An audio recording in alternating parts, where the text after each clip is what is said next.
back, relax, and maybe get yourself a snack. Me and you gonna have a little chat about books. Hey guys! So I am here today to do a kind of mini book haul and also just a general catch up of like what I've been reading recently and what I want to talk to you guys about soon and how I've been finding reading in general. So let's just dive straight in. I've got 3 books in this book haul to show you guys. Let's get started. The first book is this one. It's The Actuality by Paul Braddon. This one was sent to me by a small publisher called Sandstone Press, who got in contact with me fairly recently, and they said that they're quite a small indie publisher and they publish lots of different types of titles. Some of them are SFF, like this one. So this one sounded the most interesting from their little miniature catalogue that they sent over to me. It says, "Fear makes her human and humans make her fear," which just sounds a bit ominous. But it's a debut fiction and I believe it came out in February. It says, Evie is a near-perfect bioengineered human in a broken-down future England where her kind has been outlawed. Her husband, Matthew, keeps her hidden. When her existence is revealed, she must take her chances on the dark and hostile streets where more than one predator is on the hunt. It's a gripping, atmospheric, speculative thriller from a powerful new voice. So it sounds like it's going to be a kind of AI story and an exploration of like what AIs can do and get away with in the real world, and I'm very much up for that. It does sound like it's going to be quite fast-paced from the thriller tones as well, so I'm looking forward to giving this one a try, and it sounds quite SFF inspired, like I say. I also think the cover's a bit trippy, don't you? That's definitely a bit of a trippy cover. The next one is an SF masterwork, which I was sent from Gallants. They offered it to me and I said yes please, and that is this one. It's by Gwyneth Jones, Bold as Love, and I don't know if this was just recently released in the SF Masterworks, but obviously it is an older title. It was originally published in 2001, so it's called Bold as Love, and it says, it's disillusioned summer, and as the United Kingdom prepares to break into separate nations, the counterculturalists are gathered for a festival where everything is allowed. Among them is a talented little brat called Fiorinda, rock and roll princess by birth, searching for her father, the legendary Rufus O'Neill. Instead, she finds Axe Preston, the softly spoken guitar man with bizarre delusions about saving the country from the Dark Ages. Together with Sage Prender, techno wizard king of lads, they join the pop icon team that's supposed to make the government look cool. Rock legends, true romance, and a stunning fantasy about England, which honestly just sounds really trippy to me and very bizarre, like this festival scene and these people who are all quite wacky and odd, and rock bands and concerts. I don't know, it's not like a lot of the books I would normally expect to see in the SF Masterworks line, so I'm pretty intrigued to give this one a try and see how I like it. I haven't read anything else by Gwyneth Jones, but I'm sure that I've heard her name a few times. And then the final one that I have to talk about in this little miniature haul is this one, The Jasmine Throne by Tasha Suri. This one is actually one that I've already read for once, which is always very exciting because normally I have not read the books that arrive, but this one I got an advance e-copy and then this is an advanced proof copy, and this one comes out on the 10th of June this year. So there are 2 young women at the centre of this story. We have Priya and we have Milani. Milani is an exiled princess who has been sent away to the town where Priya lives, and she's kind of locked up in this almost abandoned temple that is there. This temple has quite a sordid, nasty history where a lot of the people who used to work there were actually mass killed, and it was a pretty horrific story. So it's not a nice place, but it's somewhere that is easy for them to imprison her, and she has done something that deserves imprisonment according to her brother, the Emperor. So she's trapped away there and she doesn't get allowed to see anyone, but eventually the story kind of aligns so that Priya ends up being a maid, the one and only maid that Milani has, and they end up meeting each other. And Priya is a young woman who actually has a dark secret herself, but she keeps that very, very hidden away and she doesn't tell anyone about her past. She kind of does that intentionally. She's been working in her big household kind of as a maidservant style thing for a long time, and she continues to do that throughout this story, although her role gets switched over to working with Milani. And together they kind of grow steadily a friendship, which then blossoms eventually into more of a romance. So it is a LGBTQ story, which was nice to see. It's also heavily inspired by Indian culture specifically, so that is a really, really potent part of the characterization and the world building. So if it's not something that you've read before, then I think this is a really good kind of introduction to that kind of landscape in a fantasy setting, and I really enjoyed the cultural elements that the author brought into the story.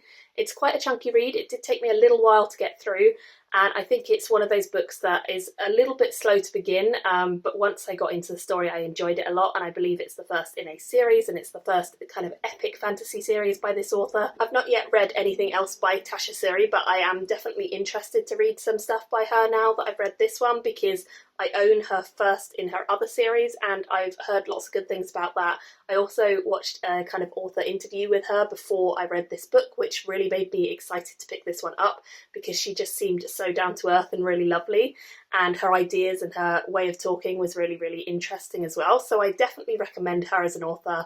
I'm certainly basing that mainly off this book because I haven't read her others yet, but I think from what I've heard of other people's thoughts that the other series is also really good. I think diversity is really being pushed by Orbit at the moment in particular, and I'm really enjoying seeing the titles that they're bringing out this year, and this is one of them. So certainly one to keep your eye on if you are interested in any of that, and I hope you guys will pick it up. And now I just wanted to kind of give you a little update on how I've been. I've been pretty good reading wise. I've read a fair amount of books this year already. I think I'm on like 26 or 27, something like that for the year, which is pretty good going for me, and fairly standard, I would say.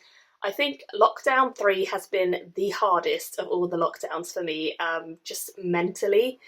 Partially, I think, because I've been pregnant throughout this time as well, so it was difficult anyway, because pregnancy can be up and down in general. But equally, I think just the third time having to go into a lockdown has been a lot. And so I have escaped into books a fair amount, which has been really nice, and I've really enjoyed doing that. But equally, I feel like I get burned out on things a lot quicker, so I've been trying to alternate between audiobooks and physical books and Kindle books and try and kind of bounce around just to see what's going to stick. And at the moment that's how I'm reading. I'm really not planning out my reading very much at all, except for my 2 book clubs that I'm in. That's the only kind of planned reading that I'm doing each month, which is working for me pretty well, but I do miss the structure of having like a list of things that I need to read for awards and so on. I'm really looking forward to the next few months to try and sit down and read a lot more. I particularly want to read a lot more of like what's behind me. You might have noticed that I'm filming in a different location to my last few videos, and this is downstairs in my house. These are my other 2 bookcases. Mainly this one behind me is TBR, and then this one is read books, but they're kind of a combination of mine and Steve's, so there's some weird ones on there that I haven't read, but those are his, and obviously my beautiful Robin Hobbs are there, so love those.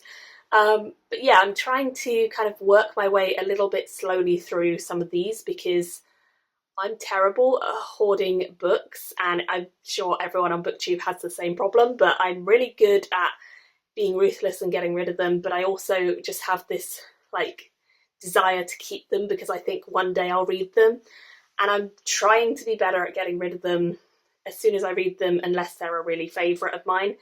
But it's got to the point now where I have like so many books on my TBR that I need to get through just for the space in the house, because this bookcase is pretty much at capacity already with all my unread books, and I don't have another bookcase that I can put books on. So I'm going to try and read my way through quite a lot of these titles, and just try and start making progress with like trimming it down to keeping what I love and then getting rid of things that I don't love to donate them to other people who hopefully will love them. So that's kind of been my plan for the year, is just to try and read as much as possible off of these shelves and make progress with that before the baby comes. I don't know how I'm going to feel after the baby comes. I might be in a massively reading mood, and maybe my baby will be super, super sweet and sleep all the time and I'll have loads of time.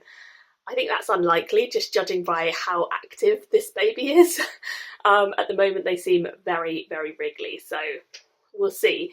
But yeah, if I have time, obviously I'll keep reading once they are here. If I don't, then it might be a bit of a lull for a while. So I'm kind of preparing myself for that and just trying to enjoy reading in the meantime, and just, yeah, get through as much as I can, whilst not putting any pressure on myself really. I don't want the pressure of like having to read certain stuff, but yeah, it's nice having the book clubs each month. That sort of gets me through starting off having to read something, and then usually I end up picking up other stuff around that as well. So generally it's been going well, and as good as it can during this last lockdown.